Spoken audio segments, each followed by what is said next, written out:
Okay, Klaus Winkler. This is an art performance as well as a piece of art. Part 2 or part, I don't know how many parts. And we are just interrupted by a young radio team from the local radio. And they were trying to interview me and ask a few questions, but they didn't want to introduce me in that interview, in that few statements, as an artist. Or who am I as an artist? And I'm not absolutely not saying this out of ego or anything. I just also, because it sounded to me like they were like misleading people and making it into some kind of, I would say, imperium. You know, this like enraging the masses while knowing it's art and creating like drama or something like that. And I can, and I literally told him like this is like crazy because he also wore the same colors like I'm having in my name also, which steers the systematic, non-nuanced thinking. And it was like this crazy. I just interrupted the video where I was explaining that now he was wearing the same colors, his outfit, and had his brand name. So and I was trying to explain them this also with the nuanced thing and the expansion thing, and just mentioning the two color combinations in my name created this in multiple times in the conversation, this expansive systematic stubbornness. And this is exactly the impulse I'm steering, and this is which is the curse and the blessing, if you will. And for a second I thought, or if I would be not experienced when I talk with people about colors and like this, or patterns which steer the behavior, I would have thought this is like they're trying to nudge and frame me, like the media is doing, you know, and have already their game plan in mind, because you know who runs the media houses, the companies, who benefits.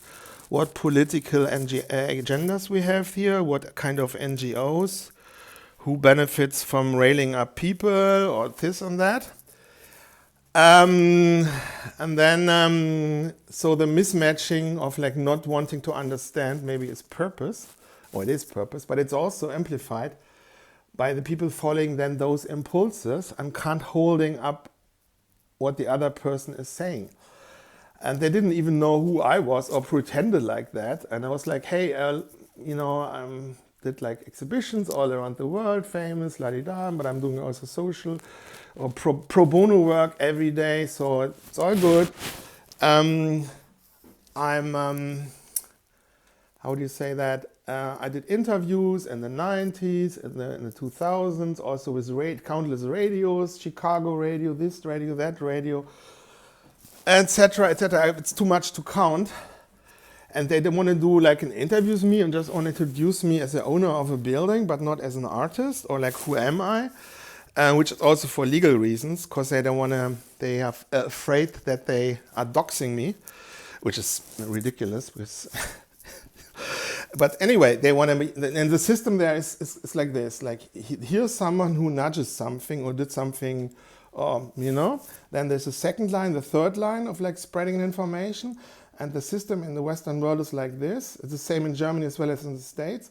And after that, I think the third or the fourth line, if then something bad happens to the person which was doxed or talked about here, then the person who left out by surprise the information, in Germany it's called durchgestochen, like someone is like putting a needle or a pen through a few papers, so the information is leaked in a way. Then if then on this line of people, recipient in the news, when here someone is doing something, then it can't be by law not be detracted to this person. So no one in the chain of recipient, the message, is responsible, for example. So, and the game plan is to enrail the masses, and then here someone then is doing something crazy with less knowledge. So, and for this, they need to show me not as, oh, this is an important artist, la-di-da-di-da, this, that. They have to kind of like, you know, and then they create like a trap for like a large group of people, the classical enraging, engaging the masses. And then feeding the NPC reflexes. So I can play ball, yes. I can, but it has to be. It's like I told them, like, hey, look, you can't let them that hard thoughts. You have to be a little bit more social. You can't like say, let me talk about just I'm like a house owner and this is a piece of art, la da da di da. You can tell them, hey, I'm an artist. I'm this artist. He's that artist. Blah blah blah blah blah blah blah. And then this is what they didn't want it to do. So and because then people would have more humbleness and would earlier reflect, and then the whole drama is like going away, you know, because they want to create an image of like we don't have no more art freedom in Germany or no free speech, la di da di da di da, and they try to create an, I don't know, like a mob, you know. It's called Fackeln und Forken. It's like, how do you call it? It's like burning sticks, no? And then forks, and then they're going, the villagers, the enraged villagers go to the castle, and you know, the Count Dracula or blah blah blah, Frankenstein, you know, and then they're like, so this is like what they want to do, and plus there's like lots of NGOs, because in Germany we must say the establishment, the anti-indigenous establishment, which I reckoned already as an 8-year-old. Because that's the fun part. I had yesterday a reporter here, and I had like a conversation with him, and I did like two quotes, but he's also introducing me the right way. I hope so. But he knows me from like years ago. And I showed him an article I will post in the Beiträge, in the Jumbo Trunk here, where you can post like photos on YouTube. It's my first published article, and that was in 1983, was 8 years old. A C-piece here in the large newspaper called Kölner Stadtanzeiger. This is like the competition newspaper to the newspaper where Karl Marx and Marx Engels were working for, and where they created this anti-white communist thing, Capital Manifest. So we have lots of history. And my tattoo artist, Mr. Cartoon from LA, who also tattooed Eminem and 50 Cent and Cypress Hill, tattooed my arms. And there's those that says today for me, tomorrow for you, and it's in the same style. Or it's like he read my subconscious aesthetically. I mean, this is also his style in the lettering of the Kölner Stadtanzeiger, which had a huge impact on my life, I must say. So and I had lots of newspaper articles there. So one of the reporters was yesterday here. We had like a long conversation. It was really interesting. Like for him, probably more than for me, because I was mostly talking. But it's confidential. So the point is that I said, hey, your newspaper created me, because I was glowing when I could show my stance on my perspective on the world and what the adult people should do and the dangers we are facing. When I could transport that with a painting, it was a C-piece with color pencils, which is like not crayons, but like a more dry color pencil. Like a German ship with a German flag and a little dinghy defending against a ship without flag attacking from the right. Or you can interpret it differently. Not right, like from the medieval sea, and then you know we have to defend Germany, and Germany is like can fight, la di da di da.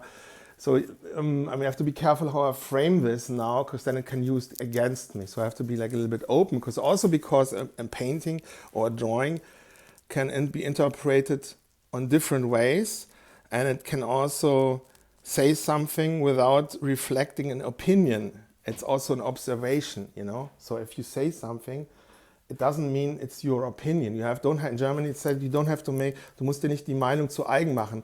The opinion or the thing you're demonstrating or you're saying, it absolutely doesn't mean it is your personal thing. You know, it's just you're documenting a fact, a perspective, and creating literally like a piece of art. They created me being published with 8 years old. And I had like a stash of paintings here. Plus they stole my painting. They still have my painting, I guess my drawing. It was published in 1983 on the 3rd and 4th December. I think that was a weekend Saturday issue. It was like on the Kinderpost side of Oscar, der freundliche Polizist, Oscar, the friendly police officer, not the Oscar, which is from the system portrayed in German history as a non-friendly police officer. It's like we have like an Oscar. It's like there's also an Oscar with a friendly police officer. So and he, yeah, and on this page was called Kinderpost. And Kinder, it's also, post means also, I mean, my subconscious could also understand English because it's connected with my name. Post in Germany means mail or letters, but post in English means you're on your post, on your command, on the posten, you know, in your, how would say that, in your trench or on command, on post, on duty, on your watch, something like that. So.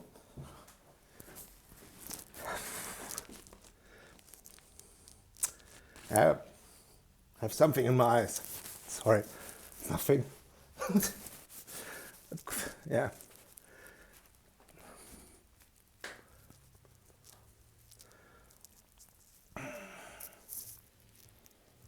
Yeah.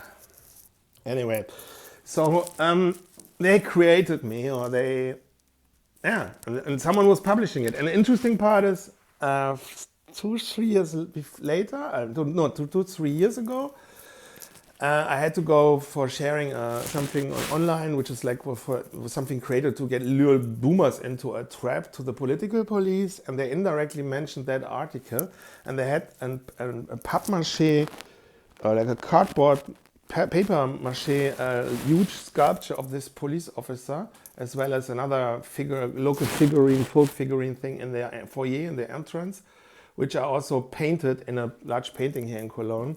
So, and there was like this interaction itself was also like it wasn't like an art performance, and it's also for me art is also this sublime indirect thing when things are connecting, and this is like, but this absolutely do not work on this like NPC reflex systematic thinking frequency, and you have to overcome then my name, and that is the whole point of this. Of the first video in this two video series, as well as in this video, you have to go into reflective mode. So my name, C. Klaus Winkler, triggers this non-nuanced thinking, especially when certain colors come into play, which amplify that. And people trying to use that. So you, as a recipient, doesn't matter if you are from the police, the NGOs, the anti-white, anti-indigenous, anti-freedom, anti-free speech, a leftist NGO system who is not part of the state, but works for the state, you know, and the whole world knows what's going on. Just because I wear boomer clothes doesn't mean I'm a boomer, plus I'm 51, not 61. And I was with 8 years old already based, so if you please. Anyways, and the emotions coming with me being so loyal on Moralin was 8 years old. And there you have, and this is a lection also, those people who are trying to fight against free speech and others' opinion. I'm not talking about those who get money for it from the state, from the system, or work for institutions which are in the grip of the old establishment parties in Germany or in the Western world. I'm not talking about those who get money for it, but those like lower claqueurs and people who are rallying up and stuff. They are on that same moral lean like I am. I am for my tribe, for my peer group, for my in-group. Also with tears in my eyes and touched also by... I'm having like an inner bonding moment, you know. I can't feel anything anyways, I'm stone cold, but I'm happy when I can feel something. And they have this also.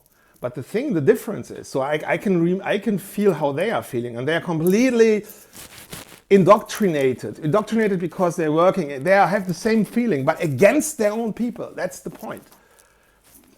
And the higher ups, of course, get also a little bit of money and yeah, money and social status, and it feels so good. And in the end, we can still moved over to America, no problem. Something new in the yoga retreat on Bali. It's all good. Don't worry. It's just mate suppression. And anyway, I'm just being sarcastic or ironic. I don't know. Anyways, the point is, you also have to keep in mind the other side. And I'm preaching here being reflective and nuanced. That includes also what concerns the other side and what is behind that, you know. So it's divide and conquer game is who benefits, who is the third party. I mean, we all know this, but the thing is, I have to invite, and this is like AI, I have to make you aware that you have to have nuanced thinking with my work, which takes up energy. Just eat some nuts. Nuts is good for the brain, and it's a calorie efficient, you know, student fodder, or that's how they call it, you know, because when you learn something, it's not so much fun, but it's necessary, especially because otherwise we become stupid from those short videos and from all these like AI and stuff like that, and from no hard tasks and stuff like that. So we have to reflect. You have to, when you check my word, you have to reflect, and you catch yourself, and then you have to go into reflection mode.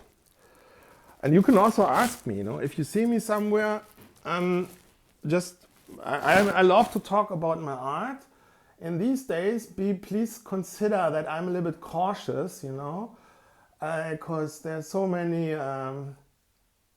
people, NPCs on a violent streak, also backed up with money and NGOs and stuff like that, who maybe want to do something non-peaceful. So I have to be maybe a little bit cautious, and also that, you know, that you are like I don't know the words for that, you know, but I'm like, I love to talk about art, and I don't know, and please, if I'm coming here along too confident or overconfident, I also love to learn. I mean, I love to talk. This is like a bit of a problem for me, but I also love. I would say that.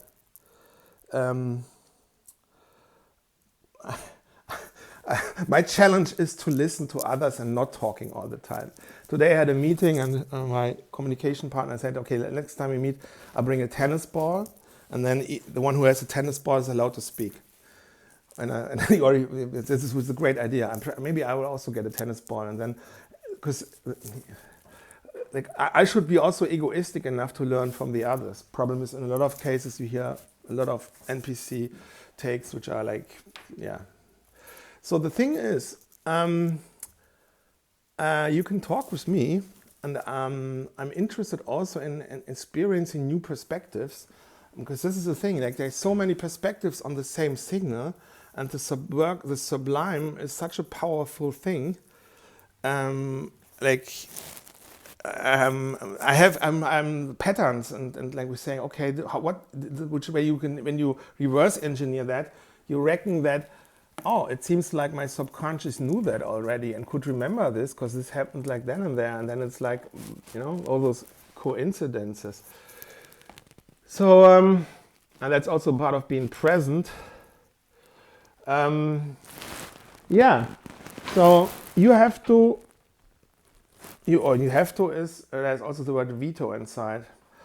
I am inviting you to, when you check my work or think about my work, or anyway, go into a reflective modus and try to overcome any systematic, expansionable, like shortcut ego thoughts, and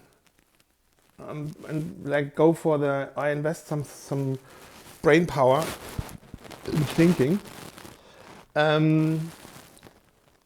Maybe also when you're a reporter who doesn't want to introduce me because, hey, that could be then judged as being, we have doxed him when something bad is happening.